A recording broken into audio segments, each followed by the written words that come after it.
everything and easy to record stuff. Hey, you know, might work out better because in terms of like a text or like words, you can say, no, I didn't mean it like that. I meant it like this. But they're like, no, we heard the intention right in your voice and what you meant. Right. So Yeah, Professor, but if you go to court and the person didn't agree to be recorded, is that still okay? so I talked to a police officer about this about 10 years ago, and I asked him that. I said, can you secretly record people? Because well, I told him that you can't secretly record people because we had a case um, in Illinois where it was a guy on Bluetooth. Like he had gotten pulled over by an officer. The officer had did some stuff that he shouldn't have done in Chicago, and he had the recording. He said I wasn't recording him. I was on Bluetooth, and the Bluetooth is what was on. So they heard them in the phone. So they or the meaning that I was on a speakerphone call. So they heard it, which is not me recording it. It's hey, I'm on the phone and he happened to overhear it. You know what I mean? So it wasn't like I was recording it. So he was able to be used as a witness and things like that. And I told him about that, and he told me, "Oh, well, it's not like that here in Texas. You can record yourself at any time." You know, Kathy, look, if you and Missy are talking and I go and record y'all, I cannot use that. But if you and Missy are talking and I walk up, I'm like, hey, what's going on, y'all? And I inject myself into the conversation, I am free to record myself. That's legal. And while recording myself in this conversation, I pick up things that you said. Now I can use it. You see what I'm saying? So basically, you just have to be part of the conversation. Yeah, thanks. Yeah. But I tell you, like, I don't know if you ever go walking in the neighborhood. I remember when I was campaigning. The last time I campaigned was a couple years ago. Like, meaning like walking, knocking on doors and stuff. And those ring cameras, they pick up everything. Those things, those speaker. I mean, those microphones are sensitive.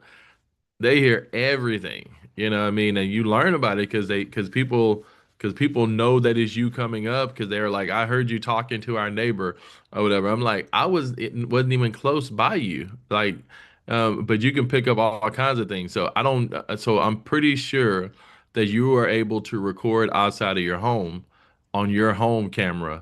And if you pick up something, then you can use it. So I don't know what the rules are there because you're not trying to eavesdrop. You're trying to keep yourself safe and you hear the stuff in the background. So I'm pretty sure that's legal there. But just when you walk in through the neighborhood, just know that everyone's listening to your conversation.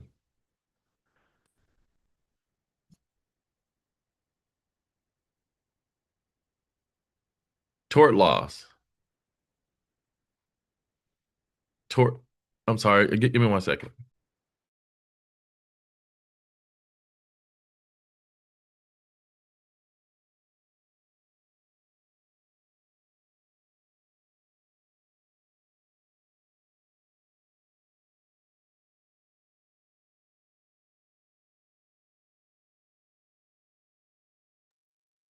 Okay, sorry about that. I had to let the guy in to work on our heater.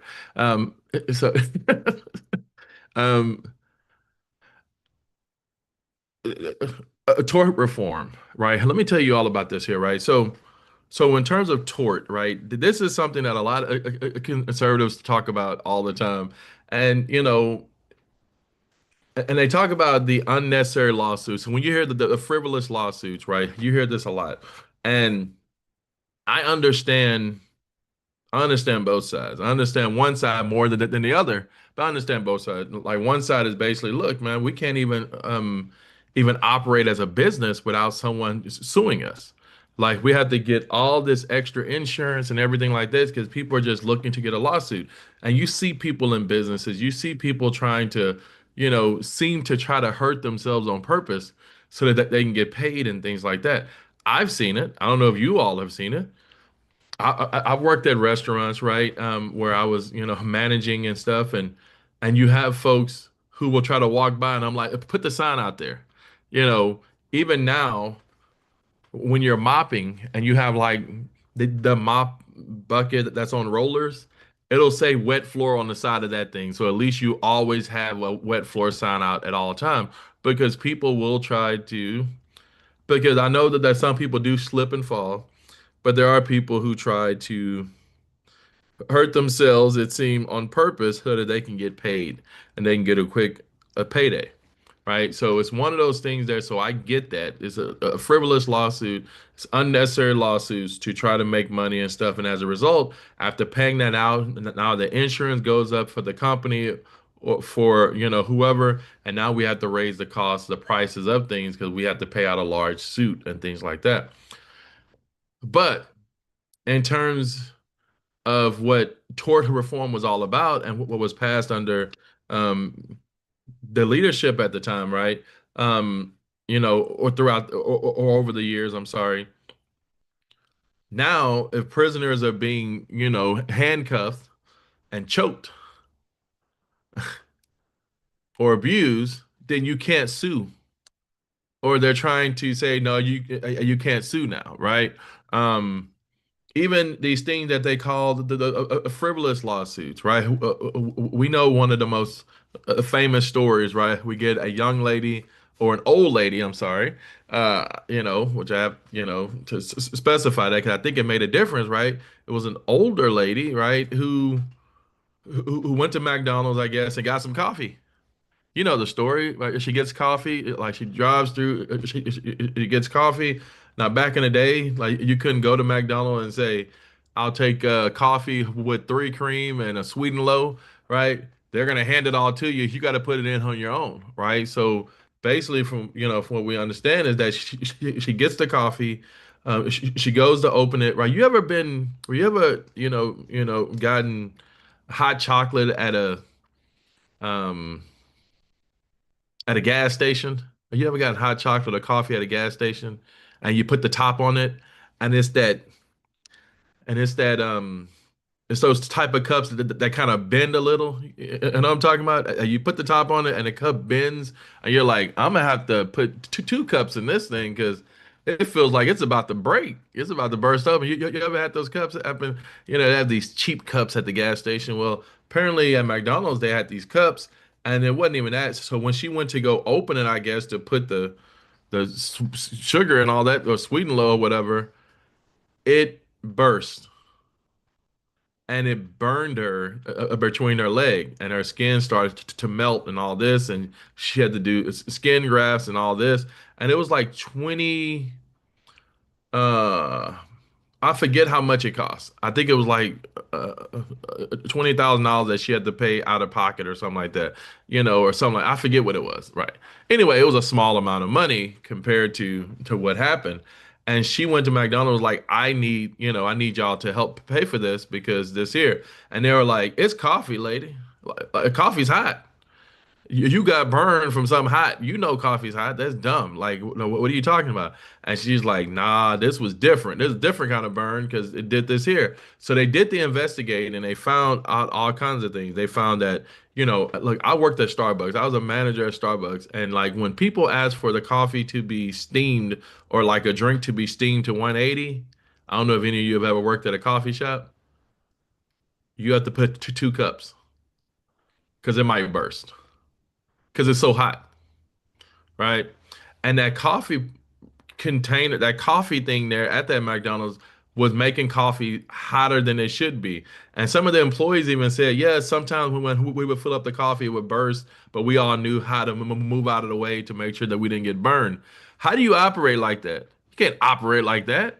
So, so ultimately she ends up winning. I don't know if she won 2 million, $20 million, something like that lawsuit. And they're like, this was a frivolous lawsuit from a lady who got burned by something that she know is hot, right? Um, you know, Brianna, it's not really helping as much. Because think about it like this here. If you put a cap on a jury award, right, a punitive damage, and you say $250,000 is the cap, is that a lot of money? Well, yeah, sorta. But let me ask you. So let's say that you have to. Let me give you a scenario. So you have gangrene on your toe, and now it has moved up to your foot. You got to get that foot off. So they have to cut off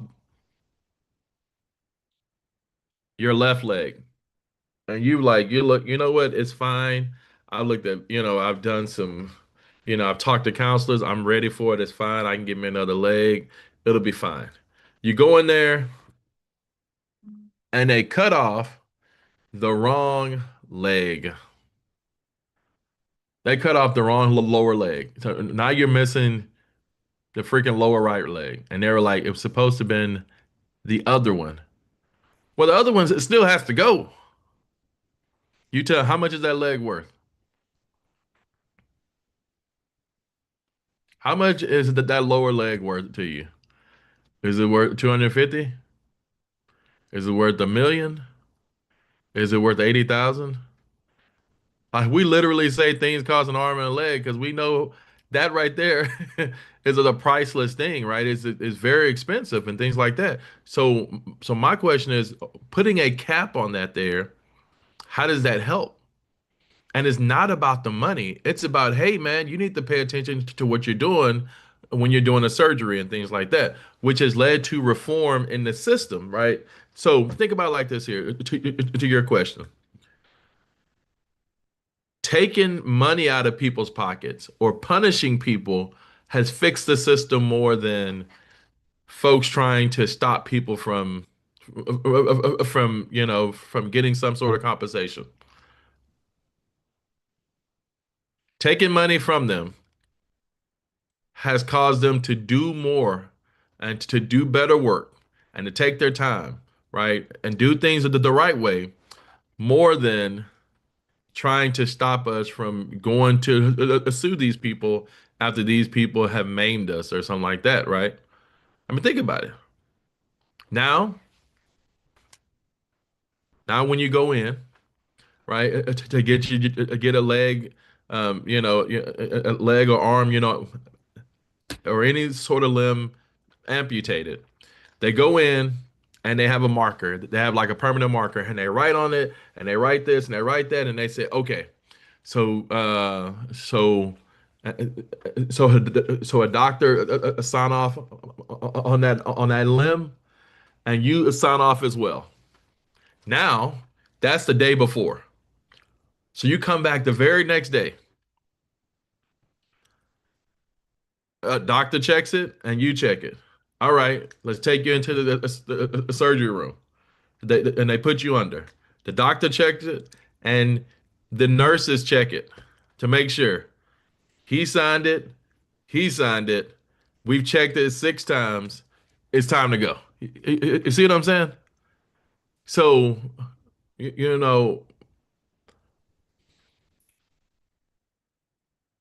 we all know this. Like we all have a relative who says if you hit them into their pocketbooks, then you can make them pay, and you'll make them pay attention. Then, we've heard different forms of that a statement, right? And we've seen this because now we do have some sort of reform here, but only after things have happened. The problem with this is that someone like Greg Abbott, right?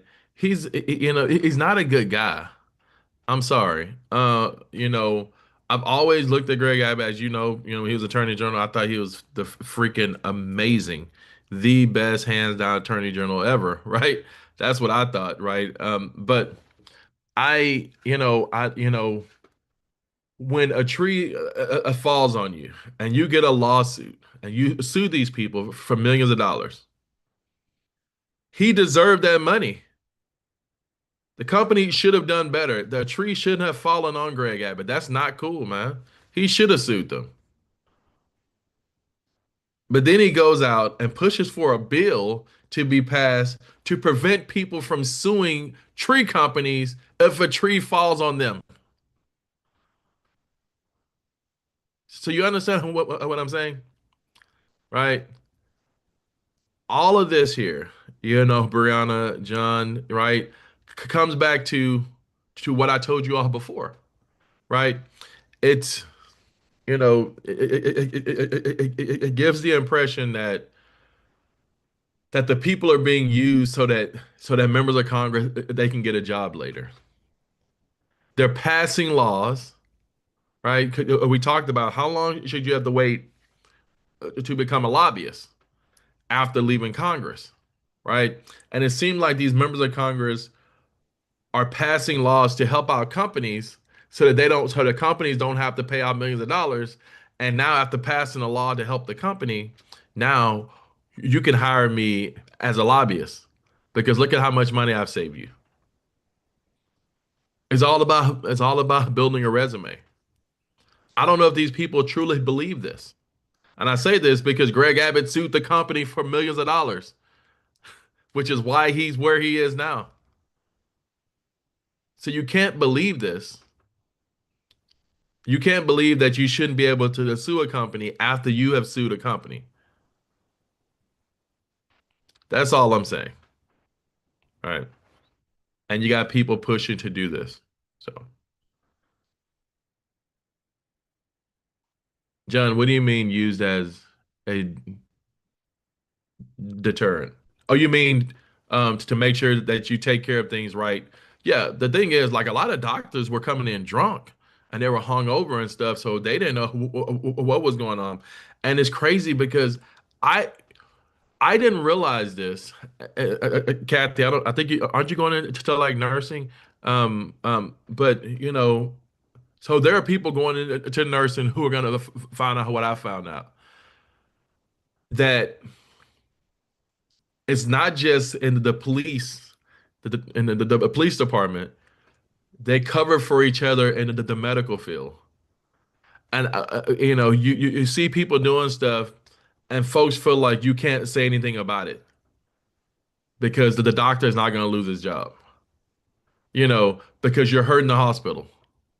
If you go after a doctor, even if the doctor did something wrong, yeah, the doctor needs to be taken care of. But if you make it public, then now the hospital has to pay for it because we hired this guy. They're not going to sue the doctor. They're going to sue the doctor and they're going to sue us because they can get more money from us, which ultimately leads to you losing your job because we had to pay our money because you could have just talked to us about the doctor. So there we go. That also happens in the medical field, right? And as we talked about in Federalist Paper 17, Hamilton mentioned that most court cases will be handled locally. They won't be handled by the federal government. And this is true. Only about 5% of cases are prosecuted at the federal level. Most cases are prosecuted at the state and local level. Okay. So, man, we're rocking and rolling, aren't we? So we will come to a stopping point here. And I believe, and let me see, I believe that I told you all that, let me make sure that I have these dates right. So let's see, extra credit due the second, the end of the day on Tuesday. Yeah, there we go. Um, okay. Um, any a question about anything?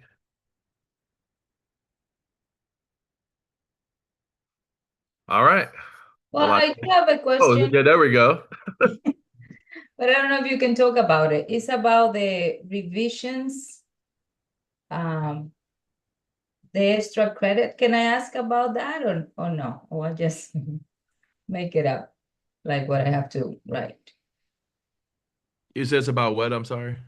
The revisions, extra credit, because I'm confused with all the information that is there. Yeah, you're just okay. So, but look, it's a lot of good stuff in there, right? Yes, and And it's so much. right. Well, you can pick a few things out of that. You know what I mean? And just sort of, I mean, it's a lot of stuff to stick to. You could talk about the main guy who is just, interesting.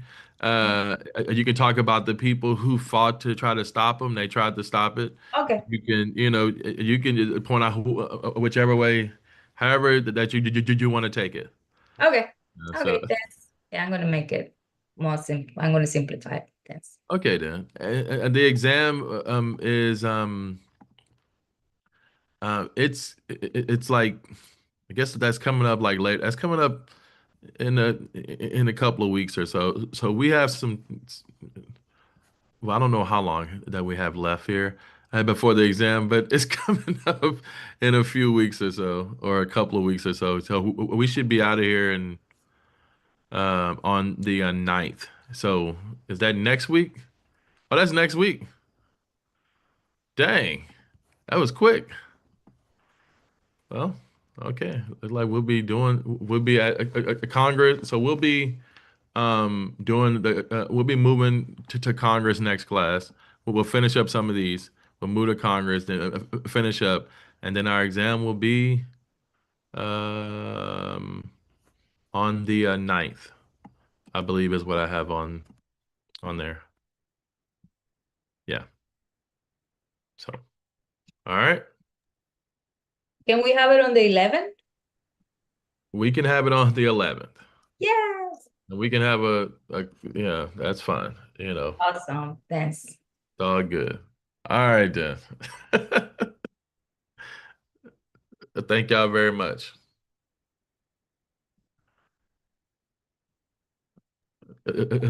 See y'all Thursday.